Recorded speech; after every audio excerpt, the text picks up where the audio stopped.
Pada kesempatan kali ini, kelompok 3 akan mempresentasikan hasil diskusi dengan topik supporting and retaining employees yang beranggotakan Putri Asmarani dengan NIM 20.28126, Edwin Kurniawan dengan NIM 20.28155, Rahma Esutami dengan NIM 20.28135, Agnes Nikita Cahya dengan NIM 20.28320.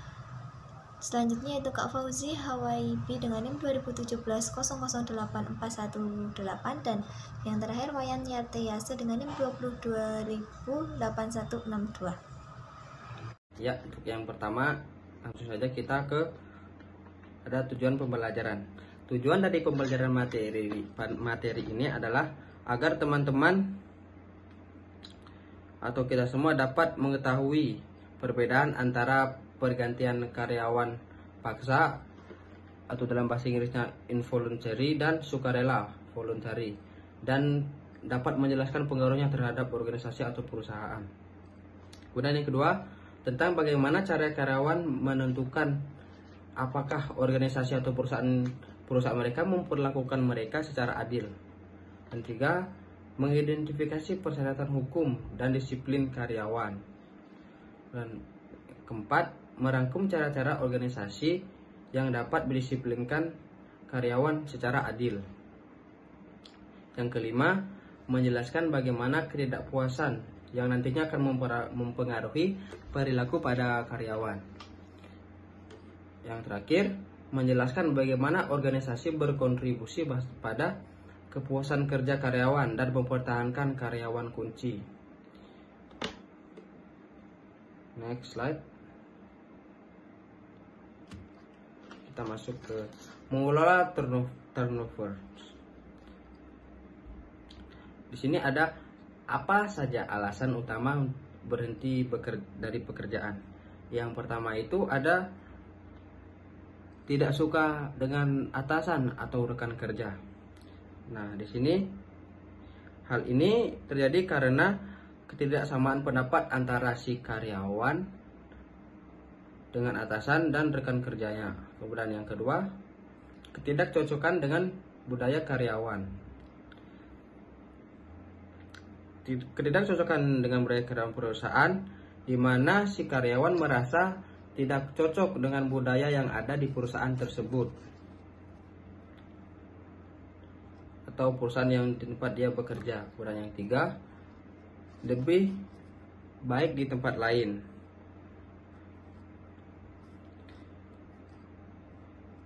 Dengan dua kriteria yang buat sebelum tadi, karyawan jadi lebih memilih tempat lain. Dan yang keempat, pekerjaan yang lebih menarik dan menantang di tempat lain. Di sini dijelaskan bahwa si karyawan itu merasa pasif atau stuck di suatu perusahaan, kemudian mereka menantang diri mereka untuk bekerja di perusahaan lain gitu, agar mereka dapat berkembang di perusahaan lain. Kemudian yang ketiga, dipecat atau diberhentikan. Ini bisa terjadi karena si karyawan kurang mematuhi standar kerja dari perusahaan yang di perusahaan tempat dia bekerja. Next. Nah, di sini aja managing voluntary and involuntary turnovers, atau dalam bahasa Indonesia mengelola pergantian sukarela dan tidak sukarela. Oke, kita masuk yang ke tidak sukarela dulu. Yang pertama, turnover diprakarsai oleh pemberi kerja. Yang kedua, seringkali dengan karyawan yang lebih suka tinggal. Ini dalam artian organisasi terus mencoba untuk memastikan bahwa karyawan berkinerja dengan baik, ingin tetap bersama organisasi atau perusahaan, dan karyawan yang kinerjanya rendah akan dipaksa atau didorong untuk keluar dari perusahaan. Contohnya, mereka melakukan tindak kriminal seperti narkoba atau yang lain-lainnya lah.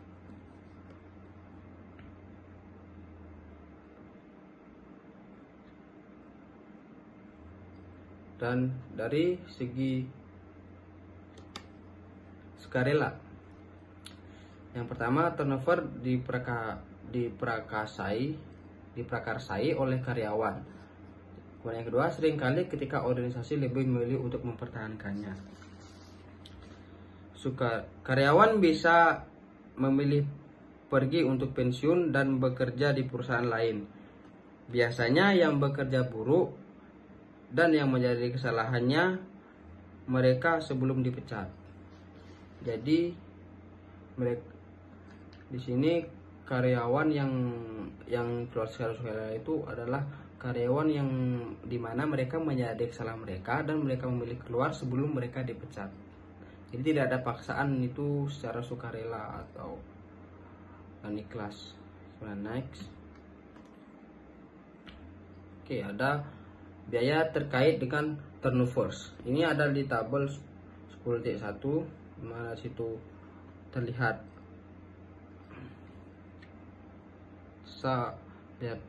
sama tapi sedikit ada perbedaan. Yang itu terdapat sedikit sama tapi ada satu dua perbedaan pada bagian ketiga, yaitu tuntutan hukum, kehilangan karyawan berbakat.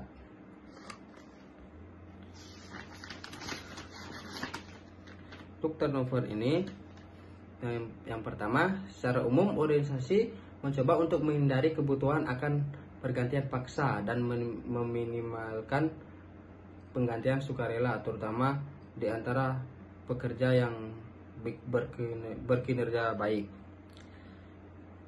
Dan yang kedua, jenis travel tersebut mahal. Nah, di sini disebutkan bahwa mengganti karyawan itu sangat mahal atau dalam artian susah lah. Karena dengan adanya karyawan baru tentunya nanti akan memerlukan waktu untuk karyawan baru tersebut untuk mempelajari pekerjaannya dan membangun keterampilan antara kerjasama tim atau cara mereka beradaptasi. Next, ada pemisahan karyawan. Yang pertama di sini, organisasi harus mengembangkan pendekatan sistematis dan terstandarisasi untuk disiplin dan pemulangan.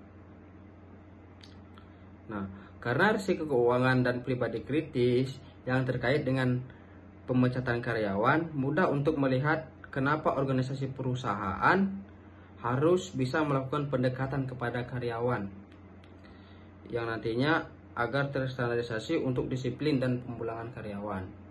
Kemudian yang kedua, keputusan yang diambil itu tidak boleh semata-mata dari kebijakan manajer atau supervisor individu. Kemudian yang ketiga, kebijakan harus mendasari pada prinsip keadilan dan hukum yang telah berlaku.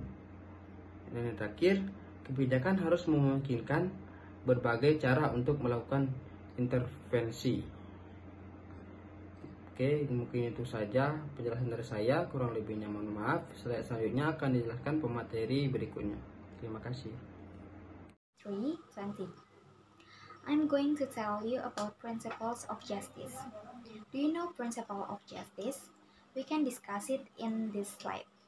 The sensitivity of a system for disciplining and possibly terminating employee is obvious, and it is critical that the system be seen as fair. Employees form conclusions about the system fairness based on system's outcomes and procedures and the way managers treat employees when carrying out those procedures.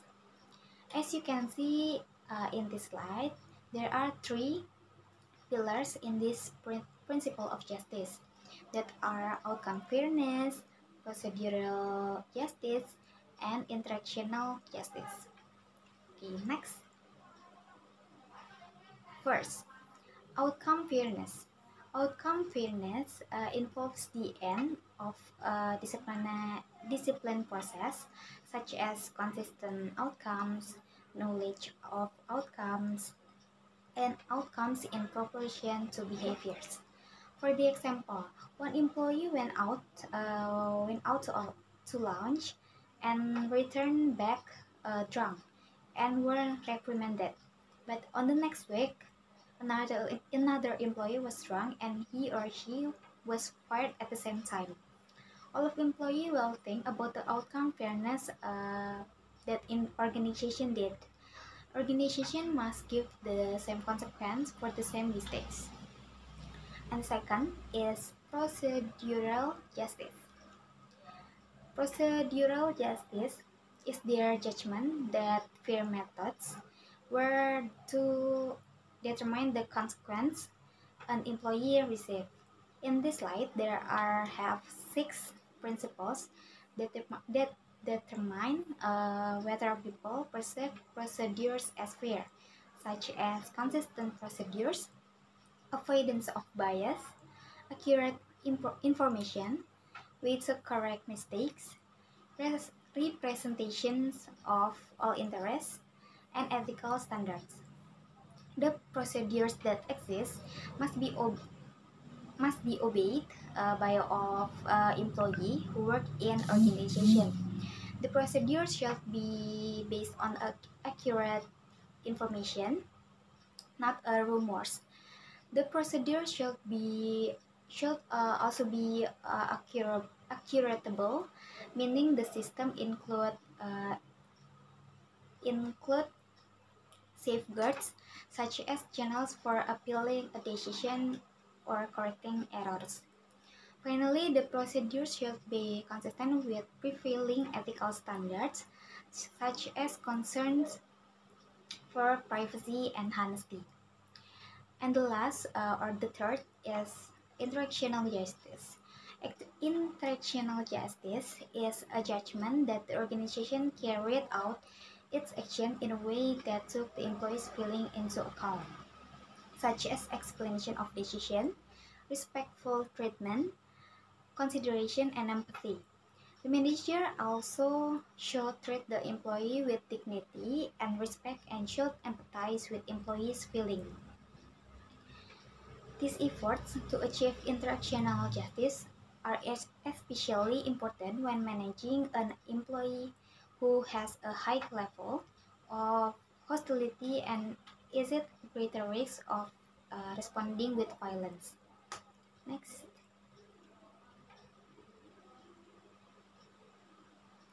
Legal requirements. The law gives employers wide latitude in hiring and firing, but employers must meet certain requirements. They must avoid wrongful discharge and illegal discrimination. They also must meet standards related to employees' privacy and adequate notice of layoffs. There are 2 parts on legal requirements that are wrongful discharge and discrimination. For the first is wrongful discharge. Wrongful discharge, the discharge may not violate an implied agreement. Terminating an employee might violate an implied agreement if the employer had promised the employee job security or if the action is inconsistent with company policies. Another reason is a discharge may be considered wrongful is that it violates public policy. Violence of public policy include terminating the employee for refusing to do something illegal, unethical, and unsafe. HR professionals can help organizations avoid or defend against charge of wrongful discharge by establishing and communicating policy for handling misbehavior. Managers should follow these procedures consistently and document precisely the reason for disciplinary action. And the second or the next table is discrimination. Another benefit of a formal discipline policy is that helps the organization comply with equal employment opportunity requirements. Employers must make decisions without regard to individuals' age, sex, race, or other protection status. Even-handed, carefully documented discipline can avoid such claims. Next. Notifications of layoffs. The organizations that plans such broad scale layoffs may be subject to the Workers Adjustment, Retraining, and Notifications Act or WARNS. This federal law requires that organizations with more than 100 employees give 60 days notice before any closing or layoff that will affect at least 50 full-time employees. If employers covered by this law don't give notice to the employees, they may have to provide payback and fringe benefits and pay penalties as well. Therefore, it is important to seek legal advice before implementing a planned closing. Next.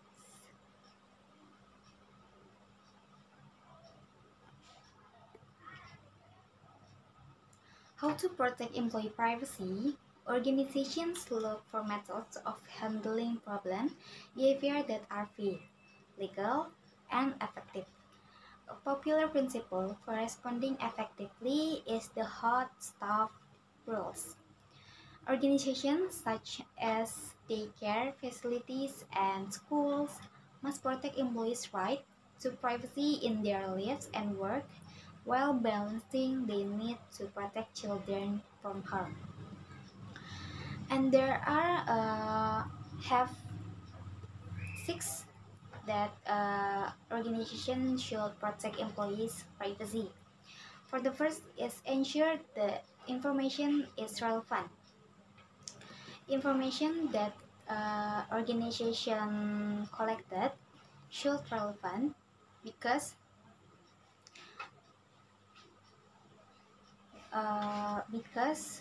information, if the information not relevant, it will be a fraud.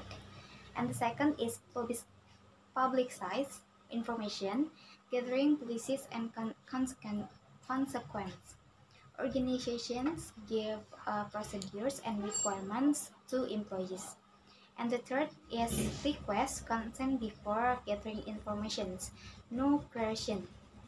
And the fourth is treat employees consistently. And the fifth is conduct searches discreetly. And the last one is share information only with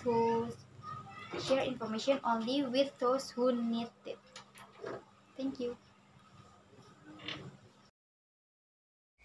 Next, I'm going to tell you about progressive discipline.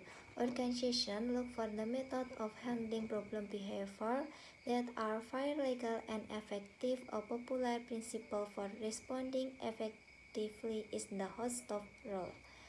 A stove rule, according to the principle described, should be like a hot stove, and organization discipline should give warning and have consequence that are consistent, objective, and immediate. Progressive discipline. The principles of justice suggest the organization prepare for problem by establishing a formal discipline process in which the consequence become more serious if the employee repeat an offense. In the end, however, if an employee must be discharged, careful as of the procedure ensures other employees believe the organization is fair and reduce the likelihood that the problem employee will sue for station in which misbehavior is dangerous. The organization may unofficial spoken warning, official written warning, second written warning plus threat of temporary suspension. Temporary suspension plus written notice that this less keening to improve and terminate. Next, creating a formal discipline process is a primary responsibility of the Human Resource Department. The HR personnel should consult with supervisor and manager to identify unacceptable behavior and consequence for violating the rule. The rule should cover disciplinary problems such as the following behavior encountered in my organization.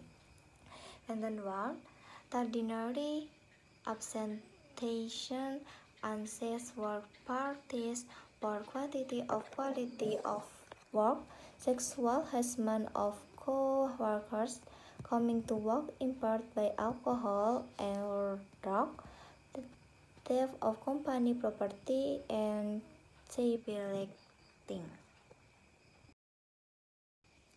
Next, alternative dispute resolution. At various points in the discipline process, the employees or organization may want to bring in someone to help with problem solving.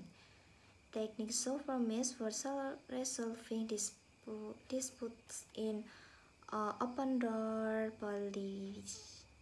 The police work only to the degree the employees, management, and manager who hear complaints, listen, and are able to act. Next, we review the dispute resolution process by bringing them to a panel consisting of representatives of the organization at the same level as the person in the dispute. Mediation, a non-binding process in which a neutral party from outside the organization heard the case and tries to help the people in conflict reach a resolution. Arbitration, a binding process in which a procession arbitrator from outside the organization hears the case and resolves is the making a discussion. Next, an EAP is a referral service that employees can ask to seek the system to refer themselves when necessary. The organization regularly evaluate the cost and benefit of the program, usually once a year. Today, many are now fully integrated into employers' overall healthy benefit plans, where they refer employees to convert mental health service. Next slide. An employee who has been disheartened is likely to very angry and confused about what to do next. This concern is one reason many organizations provide outplacement counseling, which is to help dismiss employees manage the transition from one job to another. In this situation, the availability of outplacement counseling may help the employee decide to look for another job. This approach may protect the dignity of the employee who live and promote a sense of fairness. The goals for outplacement program are to help the former employee address the psychological issue associated with losing a job, grief, depression, and will at the same time helping the person find a new job. Thank you. Perkenalkan, nama saya Fuzika Waibi, NIM 2017-008418. Materi selanjutnya itu adalah job withdrawal. Langkah dasar namun penting untuk mencegah kondisi negatif, yaitu penarikan pekerjaan. Itu organisasi membutuhkan karyawan yang sepenuhnya terlibat dan berkomitmen atas pekerjaannya. Oleh karena itu, organisasi harus mempertahankan karyawan, ya bukan hanya sekedar untuk mencegah mereka berhenti. Organisasi perlu mencegah kondisi negatif yang lebih luas lagi, yaitu yang disebut dengan penarikan pekerjaan. Penarikan pekerjaan adalah serangkaian perilaku yang dihindari oleh karyawan dari situasi kerja secara fisik, mental, atau emosional. Pengunduran diri terjadi ketika keadaan seperti sifat pekerjaan, supervisor dan rekan kerja, gaji dan tunjangan, atau posisi karyawan sendiri yang menyebabkan karyawan menjadi tidak puas dengan pekerjaannya, sehingga terjadi penarikan pekerjaan. Penyebab ketidakpuasan kerja itu banyak aspek orang dan organisasi yang menyebabkan ketidakpuasan kerja. Sehingga manajer serta HR perlu menyadari bahwa mengoreksinya dapat meningkatkan kepuasan kerja dan mencegah penarikan pekerjaan. Disposisi pribadi itu ada efektivitas negatif, evaluasi diri inti. Tugas dan peran adalah wewenang, ada ambiguitas peran. Ambiguitas peran adalah ketidakpastian apa yang diharapkan oleh perusahaan terhadap karyawan, apa yang seharusnya dilakukan dan bagaimana melakukannya. Kemudian ada konflik peran, pengakuan karyawan bahwa tuntutannya adalah tidak sesuai. Kemudian peran yang berlebihan. Kemudian juga ada supervisor dan rekan kerja, perilaku negatif dan manajer kemudian konflik antar karyawan. Contoh konflik mungkin seperti antara manajer dan karyawan. Karyawan yang tidak ditangani oleh manajemen dapat menyebabkan ketidakpuasan kerja sehingga menyebabkan penarikan pekerjaan. Gaji dan tunjangan.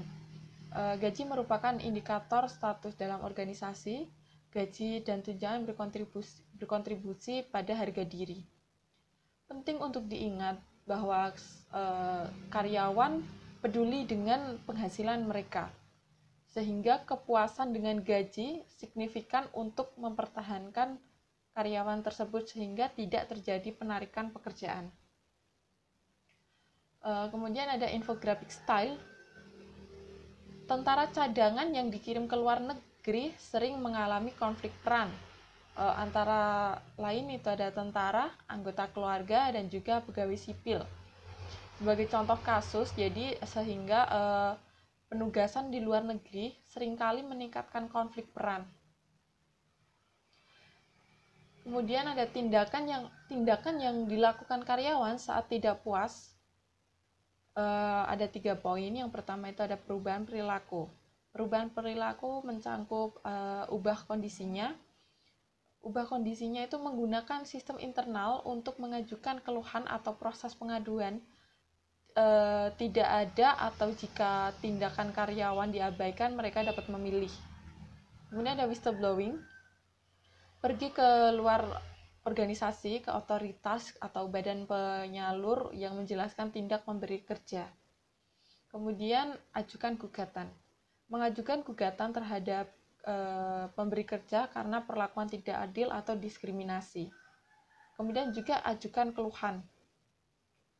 Yang poin kedua itu ada penarikan pekerjaan fisik. Sebagai contoh mungkin datang terlambat atau menelpon karena sakit, kemudian meminta transfer dan keluar dari organisasi. Kemudian poin ketiga adalah penarikan psikologis. Penarikan psikologis mungkin bisa penurunan keterlibatan kerja, sejauh mana orang mengidentifikasi diri mereka dengan pekerjaan mereka. Kemudian penurunan komitmen organisasi, sejauh mana seorang karyawan mengidentifikasi diri dengan organisasi dan bersedia mengerahkan upaya atas namanya. Kemudian ada karyawan yang tidak menyenangkan, tidak baik untuk bisnis. Tentu jelas sebagai peneliti, ada contoh penelitian, itu karyawan ditanya bagaimana mereka bereaksi ketika rekan kerja mereka kasar dan jahat. Hasil menunjukkan konsekuensi untuk hampir setiap ukuran dasar pekerjaan seperti yang ditunjukkan bagian di samping. Bisa dilihat itu yang pertama itu kehilangan waktu untuk mengkhawatirkan kejadian. Jadi ketika ada kejadian mungkin rekan kerjanya mungkin kasar, itu seorang karyawan pasti akan kehilangan waktu, rugi waktu hanya untuk memikirkan kejadian-kejadian itu. Mengalami penurunan terhadap perusahaan. kemudian mengalami penurunan performa. Tentu jelas karena seorang karyawan itu tidak nyaman dengan pekerjaan, dengan lingkungan yang disebabkan oleh karena rekan kerjanya yang mungkin bersikap kasar kayak gitu. Kemudian kehilangan waktu untuk menghindari rekan kerja tersebut. Jadi seorang karyawan ketika memiliki rekan kerja yang mungkin bersikap kasar ataupun jahat, kemudian udah menghabiskan waktu, tenaga dan pikiran tentunya, kemudian pasti tentunya karyawan itu memilih untuk menghindari, dan untuk menghindari menghindari rekan kerjanya itu tentunya akan kehilangan banyak waktu. Kemudian waktu kerja berkurang, kemudian kualitas kerja menurun. Okay, I will continue the presentation from the previous presenter. Job satisfaction. Organizations want to prevent withdrawal behaviors. The driving force behind job withdrawal is dissatisfaction. To prevent job withdrawal, organizations therefore need to promote job satisfaction. Job satisfaction, a pleasant feeling resulting from the perception that one's job fulfills or allows for the fulfillment of one's important job values. This definition has three components. The first, job satisfaction is related to a person's values, defined as what a person consciously or unconsciously desires to obtain. The second, job satisfaction is based on perception, not always on an objective and complete measurement of the situations. Each person compares the job situation to his or her values, and people are likely to differ in what they perceive. The third, different employees have different views of which values are important, so the same circumstances can produce different levels of job satisfaction. In sum, people will be satisfied with their jobs as long as they perceive that their jobs meet their important values. Next, increasing job satisfaction. Monitoring job satisfaction. Hiring employees predisposed to being satisfied. Referring depressed employees for help. Designing complex, meaningful jobs. Establishing clear, appropriate rules. Reinforcing shared values. Encouraging social support. Helping employees pursue goals. Setting satisfactory pay levels. Communicating pay structure and policies. As shown in Figure 10.5, organizations can contribute to job satisfaction by addressing the four forces of job dissatisfaction. The first, personal dispositions. Personal qualities of the employee, such as negative affectivity and negative core self-evaluations, are associated with job dissatisfaction. The selling edge sucks that employee selection in the first instance plays a role in raising overall levels of employee satisfaction. The second, tasks and rules. Some of the methods available for this approach to job design are job enrichment and job rotation. Organizations also can increase satisfaction by developing clear and appropriate job roles. Among them are job complexity. Not only can job design add to enriching complexity, but employees themselves sometimes take measures to make their work more interesting. Meaningful works. When it comes to generating satisfaction, the most important aspect of work is the degree to which it is meaningfully related to work's core values. Clear and appropriate rules. Organizations can do much to avoid role-related sources of dissatisfaction. They can define roles, clearly spelling out work methods, schedules, and performance measures. They can be realistic about the number of hours required to complete the job requirement. When job require overtime hours, the employer must be prepared to comply with laws requiring overtime pay, as well as to help employees manage the conflict between work and family rules. The third, supervisors and co-workers. Employees' own job satisfaction also interact with the job satisfaction of co-workers. In a study of more than 5,000 employees in 150 businesses, employees with declining job satisfaction were more likely to stay on the job if co-workers' satisfaction was rising. Employees who experience rising satisfaction were more likely to quit if their co-workers were growing less satisfied. In effect, when employees were out of step with their co-workers, their likelihood of quitting was influenced by the co-workers' job satisfaction. The fourth, pay and benefits. Two other aspects of pay satisfaction influence job satisfaction. One is satisfaction with pay structure, the way the organization assigns different pay levels to different levels on and job categories. A manager of a sales force, for example, might be satisfied with her pay level until she discovers that some of the sales representatives she supervises are earning more than she is. The other important aspect of pay satisfaction is pay raises. People generally expect that their pay will increase over time. They will be satisfied if their expectations are met or dissatisfied if raises fall short of expectations. HR professionals can contribute to test sources of job satisfaction by helping to communicate the reasoning behind the organization's pay structure and pay raises.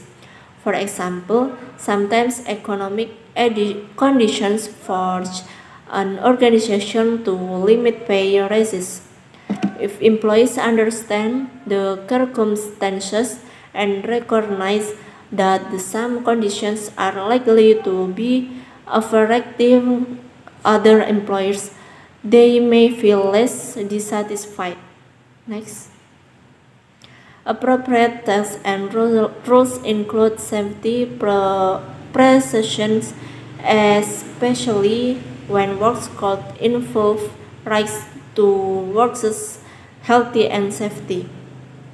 Next. Rule analysis technique steps. Rule analysis technique, a process of formally identifying expectations associated with a rule. The technique follows the steps shown in Figure 10.6. The rule occupant, the person who fills a role, and each member of the person's role set, people who directly interact with this employee. Each write down their expectation for the role. They meet to discuss their expectations and develop a preliminary list of the roles, duties, and behaviors, trying to resolve any conflicts among expectations.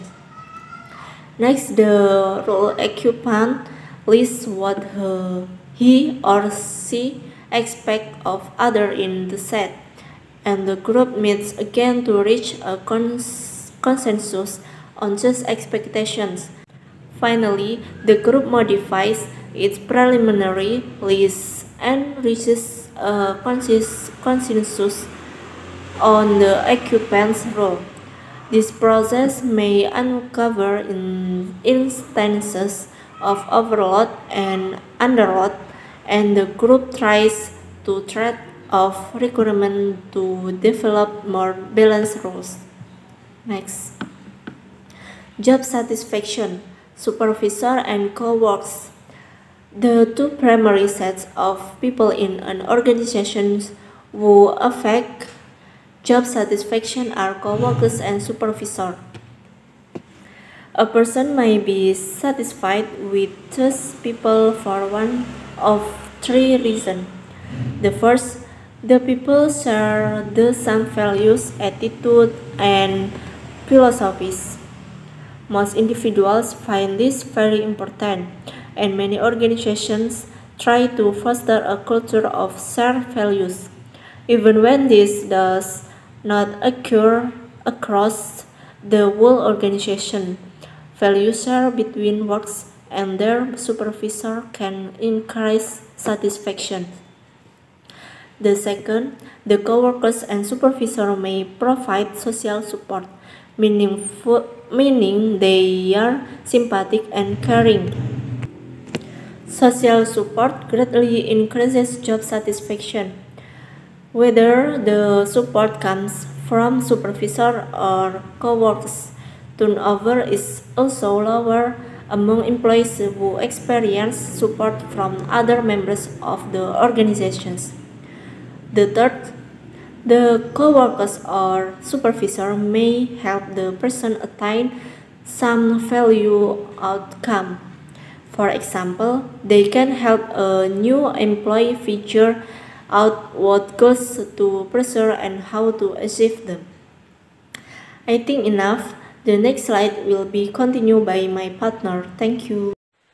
Introduce. My name is Erwin Kurniawan. Name 2020 008 155. I will continue the presentation. Peer relationship can contribute to job satisfaction, and therefore organizations try to provide opportunity to build positive relationship. The idea is the playing together as a team will strengthen ties among group members and develop relationship in which individuals feel support by one another. The next slide is monitoring job satisfaction. Employers can better retain employees if they are aware of satisfaction level, so they can make change if employees are dissatisfied. The usual way to measure job satisfaction is with some kind of survey. A systematic ongoing program of employee surveys should be part of the organization's human resource strategy. These programs allow the organization to monitor trends and prevent voluntary turnover. For example, if satisfaction with promotion opportunity has been falling over several years, the trend may signal a need for better career management. The next slide of example of job descriptive index. A widely used measures of job satisfaction in the job descriptive index or GDI. The GDI emphasizes specific aspect of satisfaction by the work itself, supervision, CO workers, and promotions. Figures show several items from the GDI scale. Other scale measures general satisfaction using broad questions such as all in all, how satisfied are you with your job? Some scale avoid language altogether, relying on pictures. Example of simplified nonverbal job satisfaction measures. Some job satisfaction scale avoid language, relying on image. The face scale in figure is an example of this type of measures. Other scale excite for measures more specific aspect of satisfaction. For example, the Pi Satisfaction Questionnaire, or PSQ, measures satisfaction with specific aspect of Pi, such as Pi level, structure, and races. Exit interview. In speed of survey and other effort to retain employees, some employees inevitably will leave the organization. Exit interview present another opportunity to gather information for retaining employees. Exit interview, meeting of the departing employee with the employee supervisor and human resource specialist to discuss to employees' reason for leaving. Well-conducted exit interview can uncover reasons why employees leave and perhaps set the stage for some them to return. While multiple outgoing employees give the same reasons to quit, management should consider whether this indicates the need for change. Itu tadi pemaparan materi dari kelompok 3, banyak salahnya kami mohon maaf. Salam.